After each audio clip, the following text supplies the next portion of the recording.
There's a saying that goes, "The greatest trick the devil ever pulled was convincing the world he doesn't exist." What if I told you 5 men convinced the world that a heist worth $13.4 million never happened? As crazy as that sounds, it was true between August 2011 and July 2012. Is one of the weirdest thefts we've ever come across. Thousands of barrels full of what some like to call liquid gold disappeared. It's not about blood, it's not about hair, it was simply about maple syrup. Maple syrup? Maple syrup. Maple syrup. $18 million worth of maple syrup was stolen. They vanished right under the nose of a nationwide cartel, an alliance that made hundreds of millions of dollars by selling what's in those barrels. Guile, a score to settle, and some good luck made this theft a reality. 5 thieves with no prospects and little to lose pulled off the impossible until one man in front of a warehouse with a job to do discovered their deception.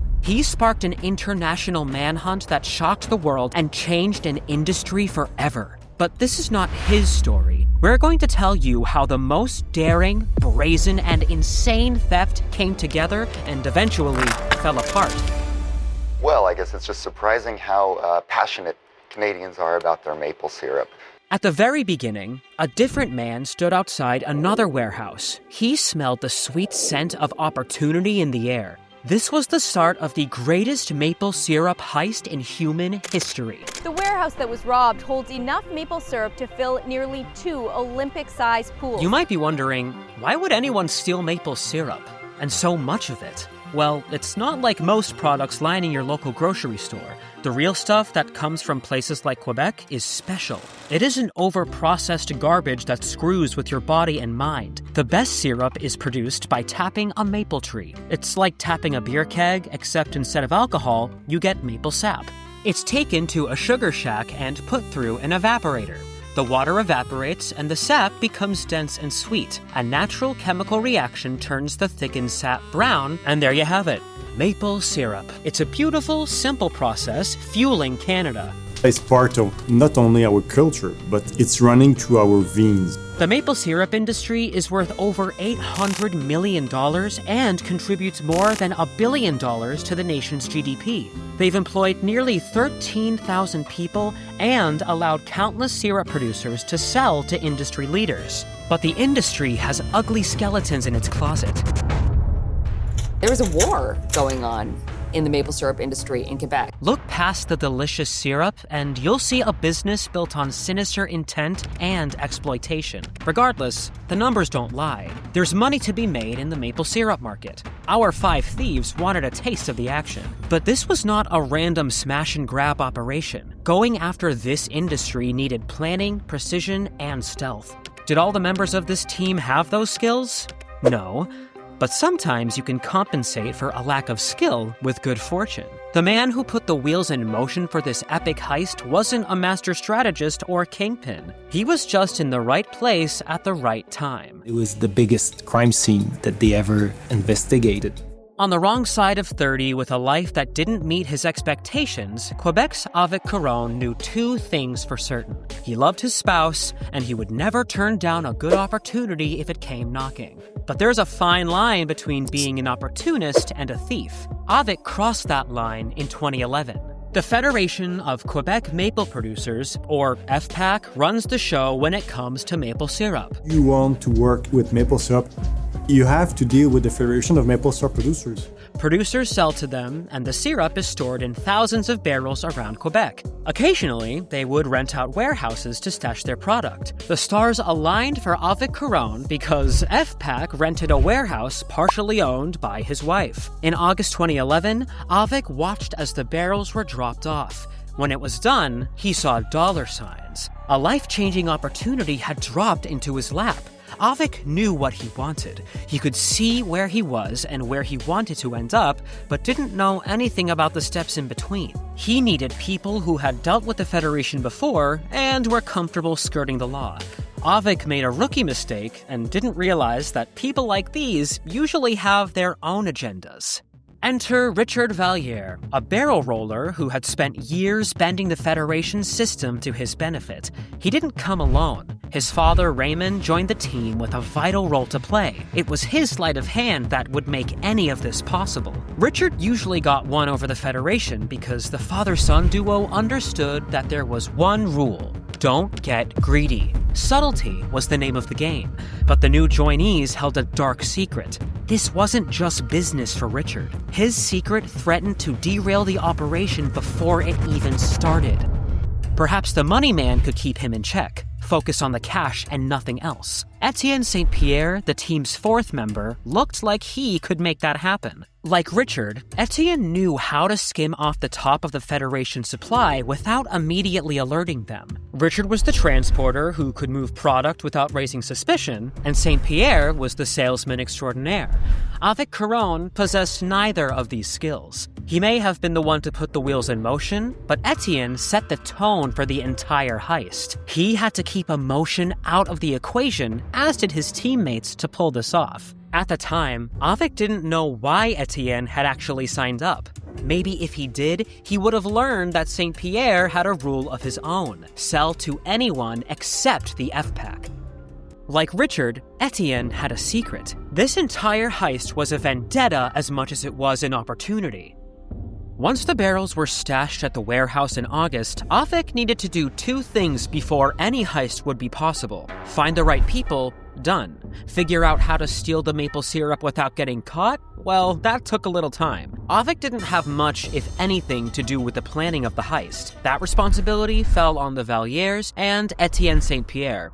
There were three major steps to this robbery: steal the barrels, extract and sell the syrup, and most importantly, do steps 1 and 2 without anyone suspecting theft. It was October by the time the crew was ready to get started. Despite all the planning, we don't think even Avec and his crew expected it to be so simple. This ragtag group of heisters didn't know it, but from the moment they started, they were already running out of time.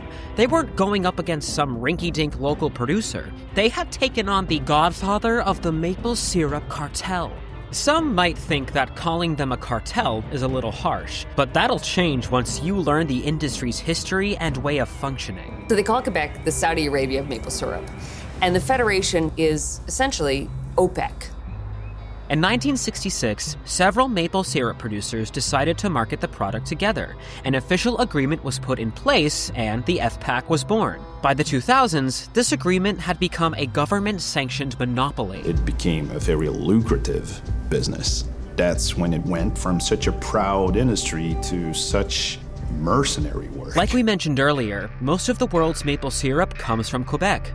Giving the FPAC unchecked reign over this production and supply was disastrous. They could control the worldwide supply and jack up prices as they saw fit. It also allowed them to strong-arm local producers or distributors trying to make a living.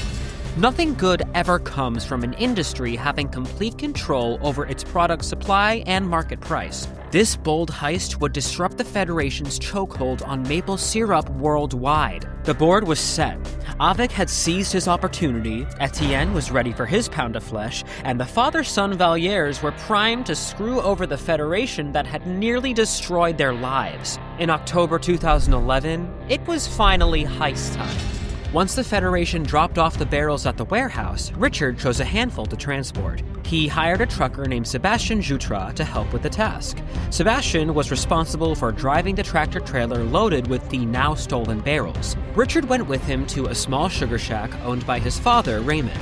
They emptied the barrels, and Etienne got to work. But what about the barrels they'd stolen from the warehouse? The Federation would notice they're missing in an instant. This was where Raymond played his sleight of hand, the devilish trick that fooled everyone. It made the heist a success, at first at least. Sébastien returned to the warehouse with the barrels, where Richard took charge. It was much easier returning the barrels than it was getting them out. Maybe Richard should have stopped for a second to question why. Instead, he returned them to their rightful place, and it was over. As far as the Federation was concerned, nothing had happened. All the barrels were exactly where they were supposed to be. Meanwhile, Etienne sold off the stolen syrup, and the crew got rich. The early days of the heist were like a honeymoon period. Barrels were rolling out, and the cash was rolling in. It was perfect. but all of them had a tiny voice in their heads asking the same question. How much could they steal before someone noticed? Everyone had a role to play in this heist except Avik. Even Sebastian, on the fringes of this operation, had a clear job to do. Avik was just a regular guy who'd lucked out. Even though he'd made this heist possible in the first place, he was no ringleader. If he had been, maybe he could have stopped what was coming their way. He would have seen that Richard and Etienne had begun to care less about the money and more about settling their score with the Federation. As the two main men lost focus, the crew faced a defining moment in the heist. They chose to pivot, shifting operations to a warehouse near Montreal. Once that happened, they broke their one rule. They got greedy. This was the beginning of the end. They got bolder with their theft, draining barrels inside the warehouse instead of moving them elsewhere. Doing this allowed them to steal more maple syrup. The crew felt untouchable. They'd emptied over 9,500 barrels, more than half the FPAC's strategic syrup reserve. Apparently, lots of it, really lots of it, has been stolen from a strategic reserve of maple syrup in Quebec. That reserve was just fancy talk for artificially reducing the supply to justify high prices. Richard and Etienne in particular became overconfident. They were finally getting even with the Federation for everything it had done to them. But that was their undoing. They couldn't let go of the past, and those demons returned to haunt them. It wasn't a Federation member, a cop, or a warehouse worker who blew the lid off the operation. It was one man who did his job better than Avik, Richard, Raymond, or Etienne did. At the height of the flow, the big hogsheads may be filled several times a day with clear, sparkling sap. Life isn't exciting for most accountants, but on July 30th, 2012, Michel Gavreau became the exception to that rule. That morning, he found himself in front of a brick-red warehouse a couple of hours away from Montreal. He had been pulled away from the comfort of his desk for an important purpose. The FPAC had hired Michel's company to audit their inventory, and he was the best man for the job. When Michel stepped into the warehouse, he was greeted by 16,000 baby blue barrels. The warehouse was overflowing, but these barrels were just a tenth of Quebec's annual production. He barely had enough space to shuffle between the endless rows of maple syrup. Clearly, business was good for the FPAC. 16,000 identical barrels. That sure is a lot of maple syrup. But Michel was handpicked for a reason. It was his job to look beyond the surface. He didn't know it yet, but July 30th, 2012 was about to become the most exciting day of his life. Before that happened, Michel's task was quiet and peaceful. A lone man walking through rows of barrels looking for something that didn't fit. It wasn't a slow morning, though. Michel had to scale the top of each row of barrels to audit the ones at the very top. He didn't need to worry about them tipping over. A barrel of maple syrup weighed roughly 600 pounds. A more careless man would have climbed each barrel without worry, but luckily, Michel didn't get complacent. If he had, the result would have been disastrous. One of the baby blue barrels buckled under him as he climbed. He would have crashed to the floor, the back of his head bouncing off the concrete. But Michel hung on, placing his feet on a steadier barrel. Michel had been doing this long enough to sense when something was wrong. Why did that barrel move unlike any of the others? He returned to the ground, grabbed it, and shook it with all his might. Michel heard the sound of liquid sloshing around inside, but there was one difference. This barrel was way lighter than the others. Could it have been a fluke? Michel worked through the entire warehouse and discovered several more barrels just like that one. This was not a coincidence. This was a pattern. Michel stormed out with alarm bells going off in his head and immediately informed Federation leaders. He was suspicious, but that suspicion could only be confirmed once they opened the barrels up. When he returned to the warehouse, Michel wasn't alone. Key Federation executives were with him. They opened up one of the misbehaving barrels and were stunned. The wave of sweet aromas and the sight of thick, viscous liquid gold weren't there. The liquid inside this barrel was odorless and colorless.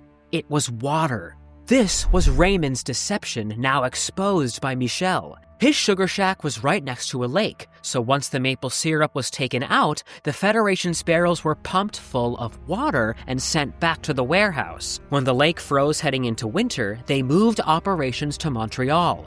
But on the surface, all the barrels remained full. Michel looked beyond the surface and discovered the thieves' screw-up Water weighed a lot less than delicious maple syrup. That's why it was so much easier for Richard to return the barrels to the warehouse. If Richard had slowed down a little in October 2011, he would have seen the glaring hole in their plan, but he didn't.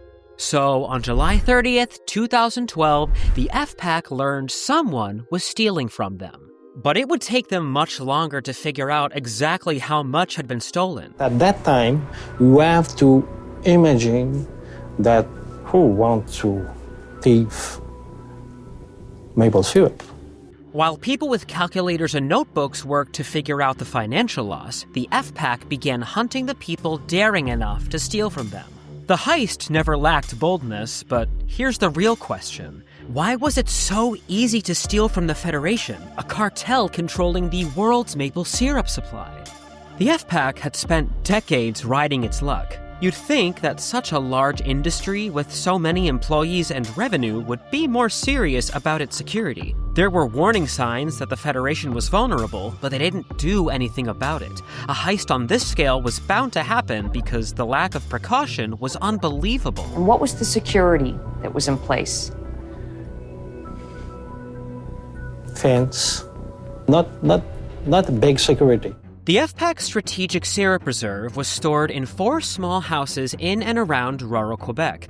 This heist wasn't even the first time they'd been targeted. Back in 2006, the Federation lost syrup worth 1.3 million Canadian dollars. They couldn't solve that case. Insurance bailed them out. But if they fail again, there's no bailout to fall back on. This heist was in a different league altogether. When you see the Federation's behavior leading up to the theft, you'll feel like you could have walked away with a couple of barrels yourself. That 2006 theft wasn't enough to snap them out of their complacency. After a fantastic 2010, the FPAC had to rent another warehouse in Saint-Louis-de-Blandford. Despite holding a ton of maple syrup, the warehouse had next to no security. The Federation still didn't believe anyone would try to steal maple syrup, despite what happened in 2006. There were hardly any cameras keeping tabs on the building's brick-red exterior. This was the same warehouse Michel Gauvreau found himself at on July 30th, 2012. The heist was another example of the industry's complacency and overconfidence. Ironically, these same traits brought the thieves down. Michel's discovery was just the tip of the iceberg. Once Avik and his crew had made a boatload of money, they'd gotten sloppy. Several barrels left in plain sight were rusted and damaged. Some didn't even have water in them. And even somewhat competent security protocol could have ended this heist much sooner. Either way, these traits proved that in a twisted way, our heisters and the FPAC were two sides of the same coin. Both were conceited, greedy, and made maple syrup a commodity to get rich. I think the Federation started with good intentions. They wanted really to help the producers stabilize their income. But at some point, they created a system that became more and more unhealthy. Honestly, it was hard to feel sorry for the Federation, especially when considering how they've been screwing over producers. But that's a story for another time. They were basically thieves themselves. Can stealing from a thief be considered theft? Either way, now that their paths had crossed, only one side would be left standing when all was said and done. Early days of the Federation's investigation threw up hundreds of names as potential suspects, but there was one name that stood out: Etienne Saint-Pierre. Saint-Pierre had been on the FPAC's radar for years. If Avik had done even a little research before going ahead with the heist, he would have known that. Then, maybe things would have gone down differently. Etienne had been a maple syrup producer in the early 90s after retiring as a mechanic. He produced and sold 65,000 pounds of syrup to Quebec distributors every year. But things quickly turned on him when his buyers declared bankruptcy in 1993, 94, and 95. The FPAC was involved in that, but again, that's a story for another time. Once this happened, Etienne pivoted his business model and moved away from production. In 2002, he began to package and ship syrup. Saint-Pierre bypassed the Federation and sold directly to American distributors. Etienne's business model violated FPAC laws. He didn't care because after what Saint-Pierre had been through, there was only one rule: sell to anyone but the Federation. He moved thousands of barrels out of New Brunswick, believing he was above Quebecian laws. Up until this theft, he technically was because he operated out of New Brunswick. But once the Federation linked him to this heist in 2012, which involved Quebecian syrup, he was done for. The FPAC got a warrant from a New Brunswick judge and raided Etienne's warehouse, where they found more than $1 million worth of maple syrup. St. Pierre was trapped between the devil and the deep blue sea. To save his hide, he ratted out Richard. That was another name the Federation knew very well. The FPAC had almost destroyed his life back in 2007. He had been fined over $1.8 million for selling to unauthorized buyers. Richard admitted that this whole heist was about revenge. He wanted to stick it to the Federation because that fine had cost him his house. Both men, driven by revenge, got sloppy when they realized they might actually get what they wanted. Richard claimed that all he needed was revenge, but when the money started coming in, he turned to a life of luxury. He didn't exactly hide his newfound wealth. It was almost as if he wanted to get caught. Soon after Etienne sent the Federation Richard's way, they found an unmarked warehouse on rent where he had tucked away nearly 100 barrels of maple syrup. Authorities followed this trail, which eventually led them to Raymond, Sebastian, and the man who started it all, Avec Caron. By the end of it all, Avec was just a body who provided no real value to the heist. He couldn't stop the insatiable greed and thirst for revenge that ultimately destroyed everything. After the exhilaration of a heist, all 5 men were faced with the reality of prison. Richard, the alleged ringleader, was sentenced to 8 years in prison back in April 2017. He was also fined $9.4 million. If he didn't pay, his prison sentence would extend to a total of 14 years. His father Raymond went away for 2 years and served 3 years probation. Etienne, now well into his 70s, got the same punishment as Raymond, along with a fine of over $850,000. Avec Caron, the instigator, went away for 5 years and was handed a $1.2 million fine. Lastly, Sebastian Jutras spent 8 months in prison for helping them transport the stolen syrup. The great maple syrup heist was over. When the dust settled, they had stolen $13.4 million worth of product, which is about $18 million in Canadian dollars. For a few glorious months, these 5 men had tricked the world, and no one could ever take that away from them. After this, the Federation was finally jolted out of its complacency. This rude awakening forced them to change. They're a lot more serious about their security these days. One of the FPAC's facilities in Laurierville has fences 8 feet high, cameras covering every inch, and an access system that needs special codes to enter. What's security like here? I wouldn't try and break in. No one is going to walk into a warehouse and walk out with a barrel of maple syrup anymore. This heist changed everything. It's legendary, not just because of how it went down, but because it forced the Mounties, Quebec Police, and the U.S. Immigration and Enforcement Department to cooperate with each other. These 3 authorities had to work together to bring down the greatest maple syrup heist in human history. This was a heist driven by greed and revenge, born from a worldwide monopoly over the industry. The U.S. meat industry is playing a similar game, but on a much bigger, scarier, and deadlier scale.